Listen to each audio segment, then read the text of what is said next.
ఇవాళ ఈ సభకు రామన్న వస్తుంటే పోలీసులు రామన్న మరిపెడ నుంచి వస్తాడు అంటే కాంగ్రెస్ పార్టీ మరి నూకల రామచంద్రారెడ్డి గారి విగ్రహాన్ని ఆవిష్కరించుకోవడానికి మంత్రి వస్తున్నాడు, మీరు డిస్టర్బ్ అవుతారు, ఇబ్బంది అవుతుందని పర్మిషన్ ఇవ్వలే.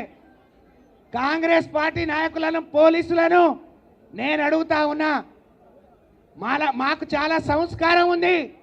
నూకల రామచంద్రారెడ్డి గారిని కాంగ్రెస్ పార్టీ ఎప్పుడో మర్చిపోయింది.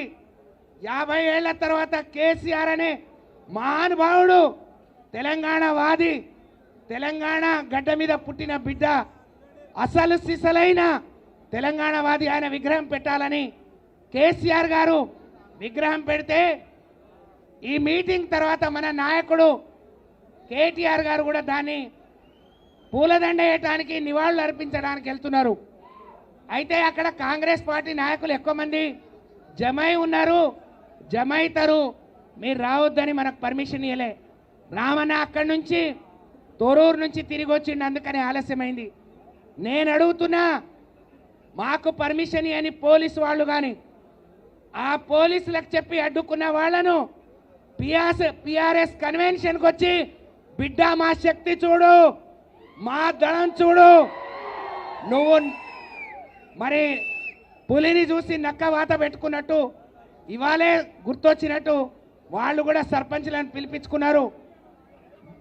మరి 500 మంది కూడా రాని పరిస్థితి. అంటే కేసీఆర్ ఒక్క పిలిపిస్తే కేటీఆర్ గారు వస్తున్నారు అంటే ఇవాళ ఎంతమంది తరలి వచ్చిండ్రో, ఇది బీఆర్ఎస్ బలం, ఇది కేసీఆర్ బలం అని చెప్పి నేను తెలియజేస్తా ఉన్నా. గెలిచింది తక్కువ కావచ్చు, కానీ కార్యకర్తలు నాయకులు ప్రాణాలు అడ్డు పెట్టి శక్తి కూడా తీసుకొని విరోచితంగా గ్రామాల్లో పోరాడినన్న. ఇవాళ ఈ జిల్లాలో 400 గ్రామ పంచాయతీలు ఉన్నాయి. 400లో 200 గ్రామ పంచాయతీలు కేసీఆర్ గారి ఆశీర్వాదంతో ఆ రోజు మీరు పంచాయతీరాజ్ శాఖ మంత్రిగా ఉన్నప్పుడు 200 గ్రామాలు, తండాలు, గూడాలు గ్రామ పంచాయతీలుగా ఏర్పడ్డాయి. ఇవాళ కేసీఆర్ గారి ప్రేమతో ఏర్పడ్డ ఈ మానుకోట జిల్లా, కేసీఆర్ గారి ఆశీర్వాదంతో, రామన్న సహకారంతో అన్ని రంగాల్లో అభివృద్ధి చెందింది ఈ జిల్లా.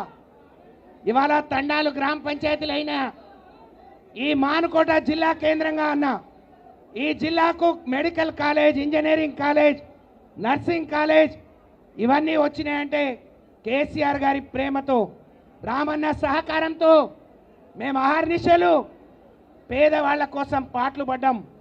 ఈ జిల్లాని ఇట్లా తీసుకొచ్చినాం. కానీ 2 ఏళ్లుగా ఈ జిల్లాలో ఒక సమీక్ష లేదు, ఒక అభివృద్ధి లేదు.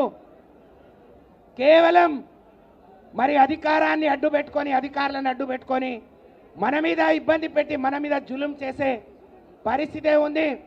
చాలామంది పెద్దలు అన్నారు, అనేక హామీలు, అనేక తప్పుడు వాగ్దానాలు ఇచ్చి అధికారంలోకి వచ్చిన కాంగ్రెస్ పార్టీకి గ్రామ పంచాయతీ ఎన్నికల్లో గుయ్యమనిపించిండ్రు. కానీ రేపు మరి లోకల్ బాడీ, స్థానిక సంస్థల ఎన్నికలు వస్తున్నాయి.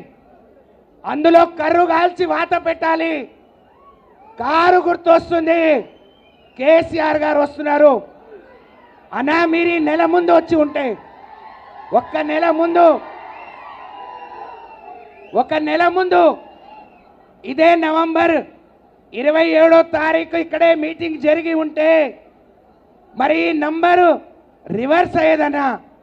ఈరోజు మీరు ఇచ్చిపోయే స్ఫూర్తితో రాబోయే రోజుల్లో కార్యకర్తలకు అండగా ఉంటూ ఈ గడ్డ మీద తప్పకుండా గులాబీ జెండా ఎగరేయటానికి మేమందరం కూడా సైనికులుగా పని చేస్తామని చెప్పి మీకు విన్నవించుకుంటూ పెద్ద ఎత్తున తరలి వచ్చిన మా అన్నదమ్ములకు, అక్క చెల్లెళ్లకు శిరస్సు వంచి మరొకసారి నమస్కారం తెలియజేస్తూ సెలవు.